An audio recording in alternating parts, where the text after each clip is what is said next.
Dr. Nivedita Jerath is a board certified in neurology and neuromuscular medicine by the American Board of Psychiatry and Neurology, and board certified in electrodiagnostic medicine by the American Board of Electrodiagnostic Medicine. Dr. Jerath was blessed to graduate from Harvard University, where she was an award-winning student and athlete. She earned her medical degree at the Mayo Clinic College of Medicine and returned to Harvard for her neurology residency. She completed consecutive fellowships in neurophysiology and neuromuscular disease and earned a master's degree in translational biomedicine at the University of Iowa. Before moving to Central Florida to serve as neuromuscular division director, Dr. Jerath served as director of the Charcot-Marie Tooth Association Center of Excellence and as a clinical assistant professor at the University of Florida. Altogether, to say she's a complete badass, she is passionate about helping others every way, especially in medicine and in mental strength. So please help me by welcoming Dr. Neva. There was so many words. There was so many big words. I feel like I'm being quizzed. You were perfect. You were perfect. I loved it. It was amazing. I was like, wow. I'm excited to have you on. Absolutely. I'm excited to have you on and learn so much about you. So, I mean, okay, so homegirl went to Harvard first off. So why Harvard? There was no other place that wanted me. It was the Ivy Leagues. I had no other choice. I played tennis, but was so academic, on top of that I really didn't make it to like getting a full ride at University of Georgia for tennis. I just didn't have the athletic skills that we needed. And everyone looked at my resume and was like, oh, you're too smart. You should go to Harvard.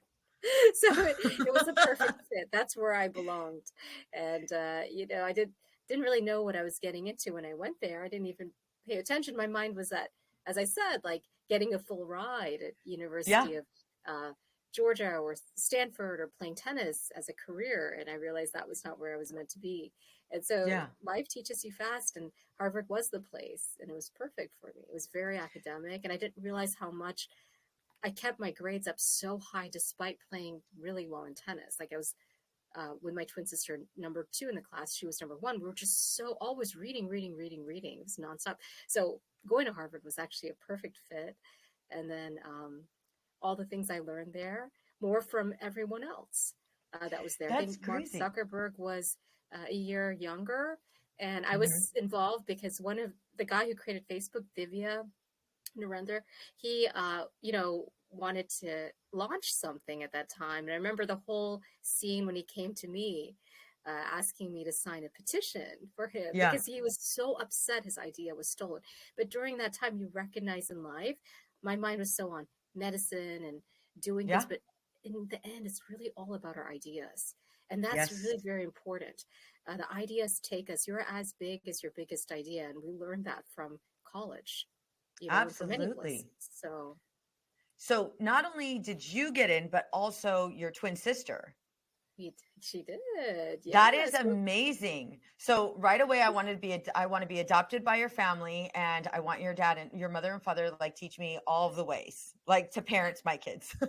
they literally see. I think in life, Veronica, we don't realize that there is not much competition at the top. There's probably not many parents who are going to do what they did. Yeah. I guarantee you, they were parents from heaven. There's nobody who's going to drive, 4 hours from Augusta, Georgia to Atlanta, Georgia, just to get raw carrots and make carrot juice. And the amount of carrots we had 2 fridges. One of them just filled the entire fridge. My parents dedicated the entire day making carrot juice and like fresh smoothies and cutting fruits. And then they would spend the entire day like teaching us tennis. They had nothing of themselves. Yeah. Right now, as a parent myself, I'm like, I need this, I need that. I can't dedicate that much time. My kids of mine too. I'm thinking the same way. I'm like, wait a minute. I struggle with getting my kids to read for a couple hours. I'm so busy with all the things that I want to do. And it's crazy that you just said this because I was like, Gosh, I'm so self-absorbed. I am too. Like my kids, I'm picking them up from school, and maybe 5 minutes late. My parents were never late for a day. They were always No. half an hour early. They like adjusted their jobs towards me and my sister. They adjusted their social life for me and my sister. They adjusted Holy their moly. personal life. I don't think my mom ever got a massage. She never got her nails done. She just really dedicated. She never even went to the when she's so involved with me and my twins, she never even went shopping. Oh And my I would watch goodness. as she would study tennis at night because so she Really? knew the next day she would be teaching us. On top of being a Wow. neurologist and cooking fresh food, and my dad just kind of would drive us to tennis tournaments. They were so dedicated That as is parents, and nuts. there's no competition at that level because no parents want to do that. Like I look at No. myself, I'm like, Mm. wow. I keep telling my kids, it comes from within. Go for it. Go for it. I'm like trying to teach them, but I'm not. It takes a lot of effort for me to really give up at that level. And I Yes. think that's anything in life. We want to exceed or succeed in life. We have to give up so much to get it. And there's not many people who are going to do that. So, No, not at all. No, I know. I could, as a mom, I could totally relate. I'm like, do you really need to go to practice? You're in junior high. I mean, we're going to start looking at, maybe being scouted or, whatever in high school. So we could miss that practice. I find myself negotiating like, yeah, they don't really need it. We'll be fine. So to know that your exactly. parents, right? To know your parents were like so immersed in it. That's a beautiful thing. And obviously maybe it didn't pay so well in their personal life, but where you're currently at, that's amazing. Right. And they've helped my mom help me throughout my years taking care of the kids when I Yeah. was building up my medical practice and my research and my grants. And every stage of my life, she was back. She was there 24/7. It's such a blessing. And again, it's so much sacrifice that I don't think I Yes. can tell you I'm not made of that material. I see her and I'm like, not really. But then that's what the results will be. My kids, they put on the iPad. I keep saying, look, gotta have activities. I know, I'm constantly redirecting them, but it takes a lot of effort to do so much more and almost a complete dedication that we Of course. it's a very unreal situation. So yeah, they are cool parents, very committed. Well, so talking about, your upbringing and how everything was literally devoted to, you know, academics and your well-being, Right. um, how would you say that has really set you up for success? That's a brilliant question because what I learned from that dedication was the Yeah, concept of hard work. yeah, When definitely. there is so much invested in someone like me or my twin sister, and the two items that we did that we excelled in were tennis and academics, I recognized that uh, there was just no end to hard work. I recognized what it takes to get to that next level. It's Hmm. insane number of hours. And so I was Yeah. just would spend that time like it was hard work, it was a dedication, it was a focus, it was a commitment. So those qualities were very important to succeed in anything. Yeah. So when I was going to Harvard and then went to Mayo and then went back for Harvard in neurology residency, that whole movement again was all hard work. I would spend Hmm. probably 12 to 14 hours studying each day at Mayo Clinic. And it was cold anyways, freezing Yeah. in Rochester, Minnesota. So we were stuck underground. There were tunnels, there was libraries. I would be reading all day. That structure of hard work and that framework was so important for everything we did. It's not about working hard and not working smart. It's about working hard, working smart, and enjoying it, all towards a goal Yes. that you want to have. So those were the concepts that were instilled. And I just remember those moments where, everyone's going to prom and I didn't go. I remember the Yeah. time like everybody would eat lunch and I was studying in the physics lab every day. I Yeah. would never eat lunch. I was just studying. So I remember that part. Saturdays, all I did would play tennis in the morning, sleep in the afternoon, and then study again at night, nonstop. There was just no Hmm. break. Hmm. And I remember that sort of commitment. Nobody else was going to do it. Nobody in the class could do it. Again, my sister and I were like very unique birds in Georgia that Yeah. just kind of chose hard work. No, didn't watch movies, never went out with friends, just constantly working. So That's a again, lot. there's It's a so lot of much work, a lot of room. dedication. Yeah, so much room at the top. Nobody's there to compete with you when you're at that level of excellence. There's a lot of competition at the lower levels when Mm-hmm. you're kind of competing with average level of Yep. commitment. You know, Yep. a lot of people want No, to give it's true. average, they don't want to give everything. So No. everybody's in that level. But once you reach up to the highest level, you're all in it, you're dedicated, you're spending more hours than you can in studying or in tennis or in any field you want to do. You're going to be number one. Yeah, absolutely. So, how did this play out? So, you became a mom. Yeah. How did this play out in your life? So, you're in that, state of like just go getting, complete laser focused in your career, in your, academics. What did that transition look like when you became, a mom? Wow. So it was hard because now the focus is not so much on yourselves, it's on the kids. Yeah. And it requires a lot of mental flexibility to be able to say, look, I've gained this weight. I think I was like, I gained 100 pounds for each of my two kids. And Yeah. it was so hard. I remember it was struggling. I was not, didn't feel like I was my normal mental self. Hmm. I was not, performing at my highest level. I was not, communicating with other people. I was kind of more of a hermit, trying to get my weight back, trying to mentally focus on Hmm. things that were, just, and the kids that you lose that sense of yourself. And Yes. it's so depressing. And I remember that moment when I had to you know, recognize that my mom told me, she got me through it. She's like, look, there's going to be an end date. So get through this. Yeah. The first 3 4 years are hard. So just focus on the kids, focus on Yep. whatever you can do. And there's going to be an end date. And then it was after they were older, I was like, boom, like I got Let's myself go. back together, recovered. When we focus on, the current present situation and recognize there's an end date to it, then there's no depression. Otherwise, you're in a tunnel. Like every half an Yes. hour, they're crying. There's diapers, and no matter how much help you get, Yeah. it's nonstop. So Absolutely. There's a reason why they say it takes a village, because it definitely takes a village. oh yeah. Yeah. Oh I yeah. didn't know where the village was some of the time, but I'm like, ladies, someone needs to come and help me. Right? Absolutely. Take the Take them all, take them all, take them for a week. Right? So, right. so now with your career, where you're at today, what did you need to do? Because I know for me, one thing that I've often said is like, there's never enough hours in the day. There's never enough hours in the day. And, making sure that I prioritize, my self care, I'm making sure I prioritize my mental state. And then also, be in it when I'm here, especially when I'm in session. And then when I'm off, I'm off. I'm with my kids. I'm intentional with my husband.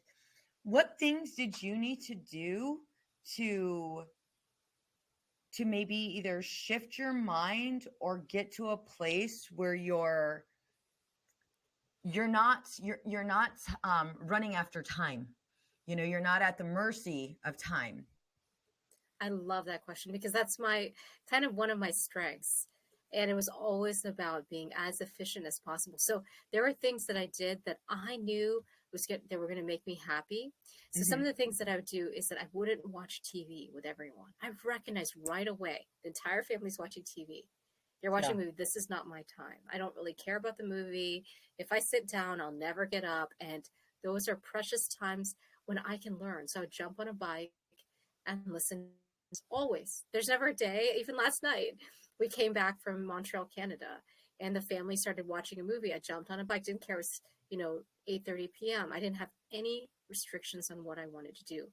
I went and Hmm. jumped on a bike. So here is an example where you're going to take every minute and use that for your self-care, and you don't have to worry about what everyone else is doing. That's a great time. The kids are sitting down, they're eating their Yeah. dinner. This is not a time that I have to be there. for them. And so that's a hack. The second thing is that I made sure I hired a personal helper. The little things like Absolutely. laundry. This lady comes Yes. every day. I love her. Laundry, I food love her. She's prep. my best friend. Yes. Yeah, I mean, these are things that are going to drain a lot of time, but a small Yes. amount of money can go a long way. Even if it's Absolutely. just a little, I mean, it's just about folding socks and folding clothes. It's not like a big deal, but it's a big deal to me when I have to add that to the rest of my day. So I don't know if you have that, Veronica. You said you have your best, like your best friend. Best friend. I love her. She loves to come in and she's like, I'm going to go ahead and organize your entire closet. I'm like, girlfriend, you do your thing. You do your thing. I am not going to Exactly. bother you. Whatever you want to do, you know. And she's like, okay, I'm going to do the pantry next. Mi casa es su casa. Whatever you want to do. Take Take take it. it all. I can't find shit. I cannot find shit. But you know what? I'm okay with that.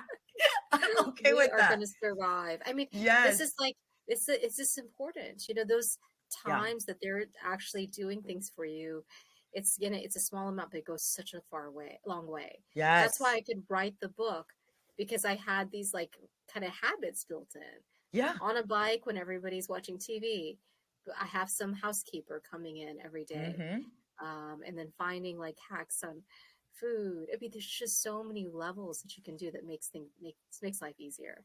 We're gonna totally dive into them. We need your help. Oh gosh, we need your help. So, Everybody, so right? yeah, $1 billion mind and mental strength. right. Let's go ahead and see the book.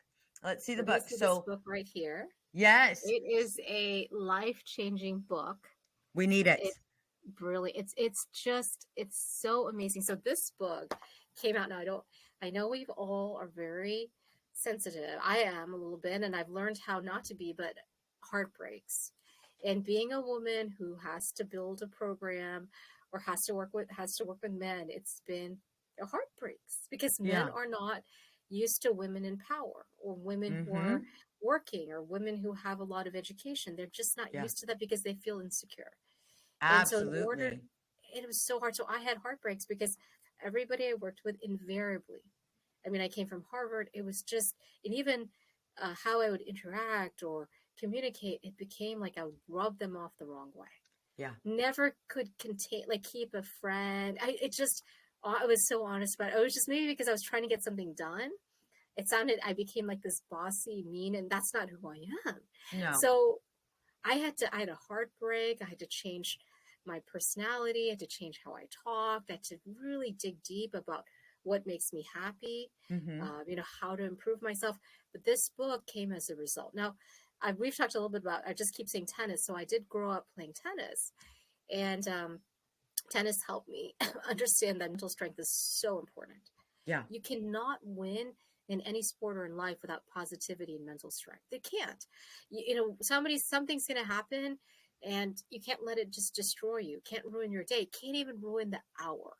Yeah. So every time something happens, I've learned to respond in a very like positive way and get my thoughts and all that sort of like garbage out of my head. Because as soon as I start thinking and it goes in this wrong direction, my whole day is gone.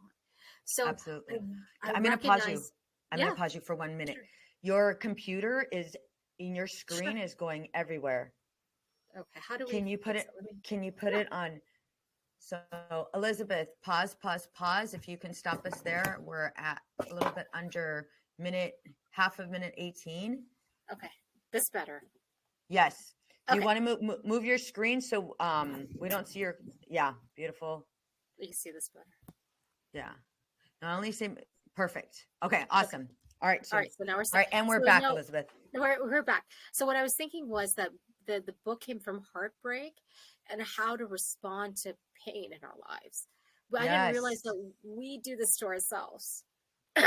We hurt ourselves with our own thoughts. Mm-hmm. It could be a misunderstanding from an email, a misunderstanding from a phone call, any discussion. We start going down a negative path that only hurts us. And this book is Yes. just illuminates so much. Can you take us? So for those that need actionable steps right Right, now, right. can you take us through let's go ahead and go through 3 steps that we can do right now to build that $1 billion mindset? Absolutely. So the first thing I recognize is, so the first thing is to, as soon as every hour, is to watch our thoughts. It really, if Mm, you start watching them, that is a life big, changing. oh yeah, as soon as you watch them, because, and you have to understand that our thoughts are not real. So Hmm. as soon as we start thinking, we start, reacting, responding emotionally, if we watch it. So every hour at work, I check. What are my Yeah. thoughts? I'll be like, okay, am I thinking happy? If I'm happy, I'm good. I don't really need to worry. But if I start thinking or reacting to something, or I start creating a worry or fear or doubt, then I'm like, watch, okay, what made me do that? I'll go Yep. back. I'll be like, oh, it was that email. I'm worried about this. Now, Niva, is that real? Is that real worry? Or is it something that you've had from the past? Yep. Oh, it was something from the past. This is not real. Just forget it, respond to it. Everything will be okay. And then all those thoughts disappear. I've learned Hmm. to train my mind so that every hour I'm checking on my thoughts, making sure that I'm in the right place at the right time. Otherwise, what happens is that we can start having these thoughts that are just going in Yes. a direction and not focusing in the moment. And it drains us, and we don't have any productivity at all. So that's one thing. The second thing I would do is thinking loops. I love this concept. It's changed a lot of my patients' patterns of behavior. It's changed people's lives when we start recognizing our patterns, and they are Hmm. so unique to us. They're not unique to anyone else. But as Yeah. soon as we have a trigger, over years, we will do the same thing over and over Yeah. again. Whether it's the Yeah. same horrible friend that we start creating, it's the same pattern of kissing up to somebody who doesn't respond to us. I mean, I'm talking about myself. Like, what is that I'm like responding to somebody who doesn't respond to me? Like, that needs to stop. But it's like a pattern, and I had to like find out when I was a child, why do I keep doing this? Or we start, somebody sends something like a text message, or we watch, we're at Facebook or some social media outlet, and now all of a sudden our mind is thinking about that person. Why is that Yes. person's kid succeeding? Why is my, and all of a sudden we start competing, and our mind goes down the wrong path. We waste an hour or hours for something. Yes. So we have to be very aware of our thinking loops. When we are thinking a certain way and we react to a certain person or a certain situation, we have to recognize it's a pattern. Once Hmm. we are aware of it, boom, we break ourselves out of the pattern. Yep. So both techniques. One was uh, Identifying. identifying it, just like Hmm. what our day-to-day patterns, day-to-day thoughts are. And second is the patterns over the years. I think the patterns over the years are harder because you have to put Yeah. in a journal, and you have to be honest with yourself. You have to Yes. be very accountable. You have to say, look, that's what I did. I did that like 5 years ago. I did that 10 years ago. Oh, I did that 20 years ago. Oh my gosh. And I got the same result. And Hmm. that's not a really, really good result. So let me figure out how to fix this. So that's an important part. And we're not honest with ourselves. We don't, we're like, no, we're good. We're good. No. We talk to our friends. We're like, yeah, we did the right thing. But we did the same thing we've been doing every single year and coming up with the Yes. same pattern. So thinking loops and being aware of our thoughts, those are two things. And then probably a third thing that I like is smile. That Mm. one concept, we can smile in the mirror. There are people who just exercise that smile. Yeah. It really is important because when we smile, we relax, and all of a sudden our thoughts calm down and we come up with more joy. So it's the smallest thing that's free. It's the most beautiful makeup you can have. It's free. You don't have to put anything on. And it changes your whole world, changes your perspective. It changes how people see you too. Sometimes Yeah. when you don't smile, people can take it offensively that you're Of not happy course. or gave them a rude look. But smiling can just take us so far. And I think those are three things, but I think the book is full of them. So I love that. No, a lot of us definitely get caught up in we call them thought distortions. We get very, very very, very laser focused on this emotionally provoked thought, and we stay there and we stay stuck, and it plays out right before we go to bed. It plays out, wakes us up in the morning. It wakes yes, or wakes us up in the middle of the night.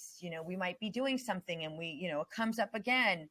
Really, really being able to identify, like, okay, wait a minute, why does this continue to come up?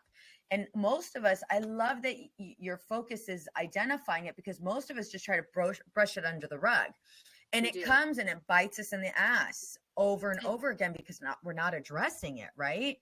Right. I think that we don't recognize that our minds are like computers. They're programmed, Yes. but they're unique. They're powerful. They're more powerful than computers. So Mm-hmm. computers have their own programs, their own codes. Our mind has our own code, but we have to decode it. And a lot of Yep. times, this is what this book is trying to do: is how do we decode our brains and our minds to function at the optimal level, to create the most joy, to make sure we're living our life to the best ability? Because a lot of times, this not only did heartbreak prompt me to write it, but a lot of my patients have like 6 months left to live. They have ALS. Mm. They have like death sentences. When we recognize that, that's another hack. We start saying, is this something that if I had 6 months left to live, is this what I want to be doing? Oh God, yeah. I Yeah, love that question.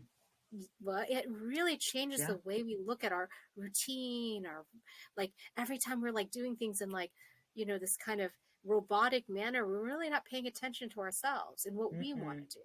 And if we saw Mm-mm. ourselves after we die, I know it sounds a little bit like, you know, Morbid. scary, but after we die, we watch our life play out. Is this the life we want? And that's how this book came, not only for people to help them find out what they want in their life and what they would love to do and how they could contribute to the world. But it was also for me to say, look, I better write a book for people because I don't know when I'm gonna, when is the end date for me? I don't want to look back at my life and say I did not give back. Yep. I didn't help people. I was stuck in Yes. this routine, like rhythmic, 9 to 5, get up in the morning, come back, and I was a robot, and I had so much to offer, and I love mental strength and I could change people's lives, but I didn't really do it. Yeah. And I wrote these research papers in neuromuscular disorders. That's great, but it's not really impacting lives at a Mm-hmm. massive level. So that's why when we do this, we have to think of what we want to do, and Yes. we have to be able to really spend time with ourselves. Because if we don't spend time with ourselves, subtly, it just we're not coming across as happy or joyful. You'll see No. that, like all of a sudden, that person at work, that situation, what somebody said is eating up at us. We're not finding some. I'll tell you a story. I have a kid. She loves cooking, but it Hmm. took me so long because I play tennis. I put her in tennis. Every single match she lost. In fact, the coach put a dollar bill on a cone and she hit it. He's like, gave it. She's like, she threw it back. She said, I don't want your dollar bill. I don't want this. And she just threw Oh. the racket and left. I thought it was discipline issues. I thought it was an iPad. It was that she didn't Yeah. like it. She Mm-hmm. didn't like it. I figured out she loved math and singing and cooking, and everything was about food. So she recognized what she loved. That little example tells us how we don't spend time with ourselves to recognize what we love. Yes. Yes. Oftentimes we stay and we don't speak up. We fall into whatever other people think we should be doing, or we fall, 100%. right? We follow whatever we think our parents, want us to do. And then we get into relationships where we're stuck in trying to meet people's expectations and constantly compromising ourselves, Always. So definitely not a behavioral, definitely not, disciplinary. It's more of she was able to set that boundary. She was able to set that boundary and assert herself. I think that's beautiful. And it's one of those things when we don't listen to, you know, what we really want and we don't fall in line with taking the necessary steps to, go down that path. Yeah, we stay stuck in that distorted thinking and we stay stuck in that loop. If all of the high achieving moms were listening right now to you, what is one tip that you want to give them right now to do to live that life towards intentionality, towards freedom? Absolutely, Veronica. I love that question because I had to ask myself that question. What is Right? it that I think the most important thing is for all these moms and anybody listening to this podcast to ask themselves, what is it that they love to do without being paid for it? What is it Mm-hmm. that they'll do when they come after their work or after their duties or responsibilities they come home to and they really love doing it without pay, without Yes. any motivation or carrots? They just enjoy it. That's Mm-hmm. their heart song. That's what they really love. That's what their gift is. Because there's something some people will do, like, of course, like me, I'll listen to mental strength lectures for hours. And I love exercise. You don't have to tell me to exercise. You don't have to tell me to listen to the stuff. That is me. That Yep. defines who I am. And nobody can tell me, nobody can pay me any money. That's what I want to do. And I'll do that the rest of my life. Like, and I love helping. So when these things are lined up, I know that about me, but it took a long time. When Yeah. you have kids, you're so focused on the kids, you're not focusing on yourself. You don't even have Mm-mm. enough sleep. How are you going Yeah. to even spend time thinking about you? Then you have to take care of a husband or a family or in laws. It's constantly giving, giving, giving. You have to take a step back and recognize that thing you love. And you'll find it. Absolutely. Just takes time. And it's a journey. It's not like, oh, tomorrow you're going to find it. It takes time. But then you realize you keep going back to it. What do you like to listen to in YouTube over and over again? Mm-hmm. Is it cooking? Is it Mm-hmm. artwork? I mean, people have so many passions and we don't recognize or celebrate them. We're Absolutely. always trying to please people. Like, for example, when I recognized that I had these passions, then what I did was I also did an exercise. I watched what people would say to me all day long and I Mm. typed it on in my power in a PowerPoint. I was Yeah. like, what am I getting? What is it around me that's getting? And it's nobody's fault, but grandma would be upset about the kids. Yeah. The kids, husband is yelling about something about the kid, always anger. My sister Mm-hmm. criticizing negative. I was like, so much negativity coming at me. Yes. And it was like, Yes. wow, I needed to take a step back, separate myself, find the people that were going to flood me with positivity. Mm-hmm. And then I really developed confidence after that. It took time. But every Yeah. single time I was getting flooded with negativity, criticism, who knows what was thrown in there, Yes. something at work, patients complaining. I was like, it was not a positive environment. And then Mm-hmm. once so this process of finding what our heart songs, what we really, really love, takes time because you have to take away all that extra noise. You Yep. have to take away all the things your parents want you to do. Mm-hmm. Some of them, like I met someone in the Uber driver. His dad owns a fishing company, so he's doing it. Does he really love it? You know what I'm saying? Like, he's doing it because his dad is doing it. Yeah. You have to ask yourself that. Step away. You can hire somebody to do the fishing company, but it really is important to do what you love. And as a mom, as a busy working mom, there really is no flexibility. That's what I was talking Wow. to one of my patients the other day. She doesn't. She needs to think, what is it that she really loves? Because what she's doing at work is really causing her to be sick. She's got Mm-hmm. her kids, Yes. or she's got her grandma, she's got a husband who needs her, and then the job. She's a doctor Mm-hmm. all day long. She's working with teaching residents. She really has nothing for herself. And the Yeah. only time her symptoms went away was when she was on vacation. And so, I mean, like, Mm-hmm. I'm telling you, she's home and she's like getting sick, and then she's out in Europe vacationing and she's better. That Yep. tells you is exactly what the problem is. Yep. It's the environment. So she has to separate herself from all of those thoughts in the past, the thinking loops, the job. Yep. Just separate from the Yeah. environment. Find out what she loves. And then she'll blossom. We're scared to Absolutely. do it. We are. Well, isn't that so crazy? Yeah.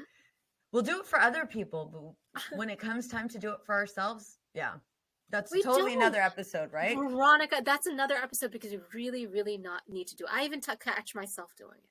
Yep. I'm caring more about everybody else, but not about me. Mm-hmm. Because we Yep. forget about how important we are. Yep. There were times when I kind of speaking about this, there were times where it's like, okay, wait a minute.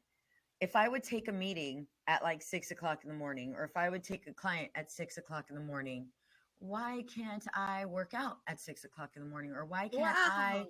walk around to the neighborhood at 6 in the morning? Or just sit in, I love my backyard. Why can't I just sit in the backyard, put my feet in the pool and just listen to the water fountain? Like, and I don't have to do anything. And I realized with my thoughts, and this does work, ladies. What I realized was with my thoughts is I have to be busy. I have to be doing something in order for me to feel worthy. And that's where I was stuck. I was stuck in there has to be a task that I have to complete. And Wow. I'm not deserving of, just soaking my feet in the pool and listening to the waterfalls and the birds, right? Yeah, it's crazy the things we tell ourselves. Absolutely. We even get like, also, there's sometimes we have a self pity that we Yes. try Oh not to, gosh, yes. Oh gosh, yes. People like, why me? Why this? And Yep. one of the concepts I like to discuss in the book is gratitude.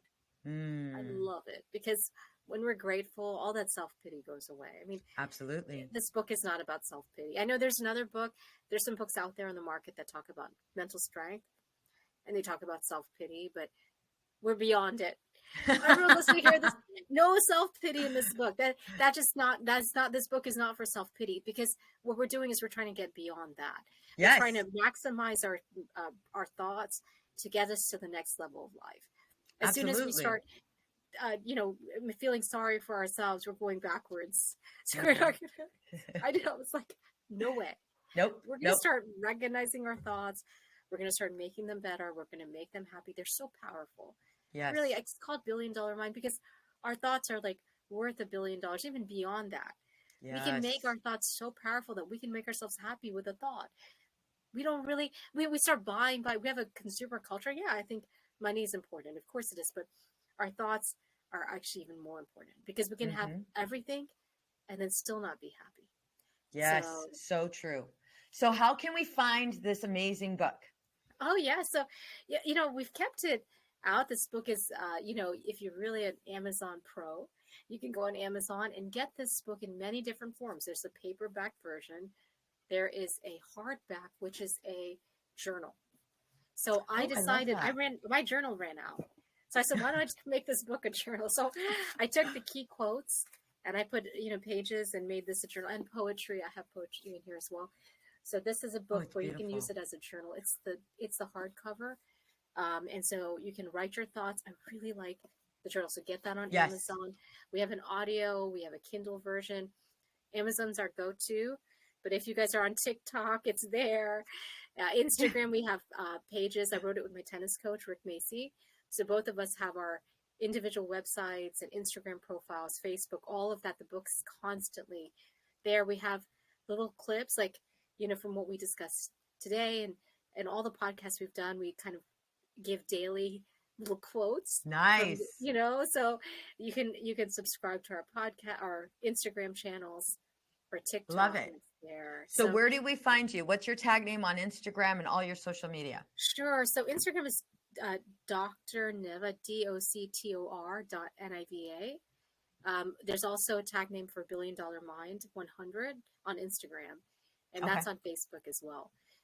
So you'll find us, and TikTok is got both. It's got my name as well as Rick Macy's name, so you'll see both of us there. He's a famous tennis coach. He was for we always do our podcast together, and I miss him today. But this is more for women. But he taught Venus and Serena, and he's one very Nice. famous tennis coach. He taught me and helped me like get mental strength. He's just an amazing person. So That is awesome. if for those tennis players out there, he's right up your alley. You can subscribe to him and also get the book information. And then for me, we'll have like more. It's more of like mental strength and Hmm. strategies. We have a course coming out too, Veronica, that people can buy, Okay. and that will be out in probably the next couple of weeks. So Well, we are stay looking tuned. forward to it. We are looking forward to it. Send all of this information will be in our show notes. Thank you so very much for being on. It was an absolute pleasure. Thank you, Veronica, for having me. I really enjoyed it.